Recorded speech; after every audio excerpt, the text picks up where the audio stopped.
මිනිස්සු දෙස් දෙවල් තියන්නේ කාටද? අපිටද අනුන්ටද? අනුන්ට. පව් පිරෙන්නේ කාටද? අපිට. මිනිස්සු ඊරිසියා කරන්නේ කාටද? අපි අපිට කවදාවත් ඊරිසියා කරනවද? ඔය මෙහෙ ඉන්නවද ඊරිසියා කාරකම් තියෙන මිනිස්සු? මෙහෙත් වන්නන්නයින් ගහනවද? නැහැ. නැතු ඇති. මෙහෙ හොඳයි. මහදේකට නෙමෙයිනේ පින්නතුනේ. ඔය කුඹරකින් හොදාගෙන ගියපු වැලි ටිකක් ඇදලා ගොඩ දාගන්න පුළුවන්ද? පුදුම හදිසියක් තියෙන මිනිස්සුන්ට. ඔය අර අස්සසුම තියෙනව නේද මේ? ඔය සමෘද්ධිය කියලා ඉස්සර දුන්නේ. ඔය කවදා හරි මැරෙනවා පින්නතුනේ ඕක හින්දා බලන්නකො. අස්සසුම හින්දා. ඇයි? අපි හිතමුකෝ ගෙදරක වැඩ කරන කෙනෙක් විදේශ රැකියාවට ගියා කියලා. ආයෙත් මෙහෙන් තානාපති සේවයට යනවා ගෘහ සේවයට මිසක් කන්නේ. ගියපු ගමන් ගම්වල මිනිස්සු පෙස්සන් ගහනවා මොකේද? අරුන්ට අස්වැසුම දෙන්න එපාලු. අරකගේ ළමයා පොලිසියලු.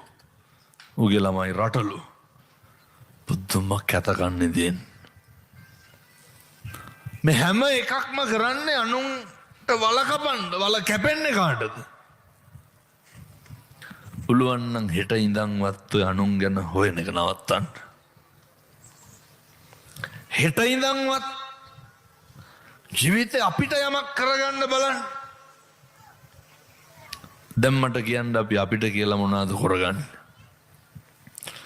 මේ පින්නතුන් කවදා හරි කේන්ති ගත්තනම් කේන්ති ගත්තේ කවුරු හින්දාද?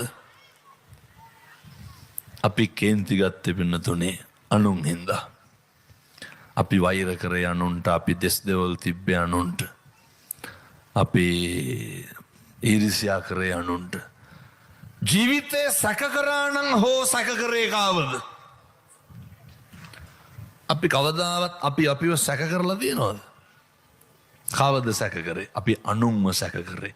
ඒ කරලා විඳෙන්නේ කවුද? අපි. මොකටද අනුන් සැක කරලා අපි විඳවන්නේ? ජීවිතේ තමන් ගැන හිතන්න පුරුදු වෙන්න.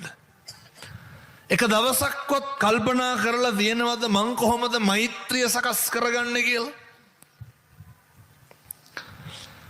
මං කොහොමද හිතේ සනසීමෙන් ඉන්නේ කියලා? කාලෙකින් හම්බෙච්ච මනුෂ්‍ය ආත්ම භාවය තුල පුරුදු වෙන්න පින්නතුනේ. මැරිලා යන්න කලින් අපිට මොකක් හරි කරගන්න. දැන් ඔයත් අහන්න ඕන මොනවද කරගන්නේ කියලා.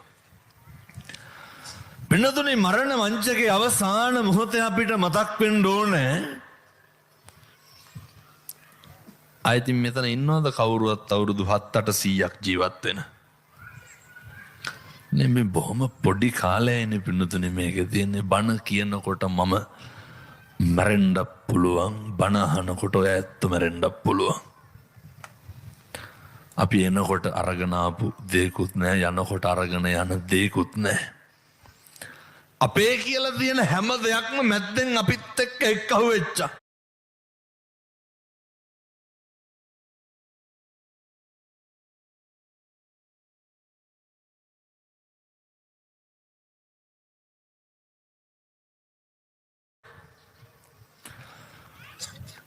මේ මුළු සංසාරෙම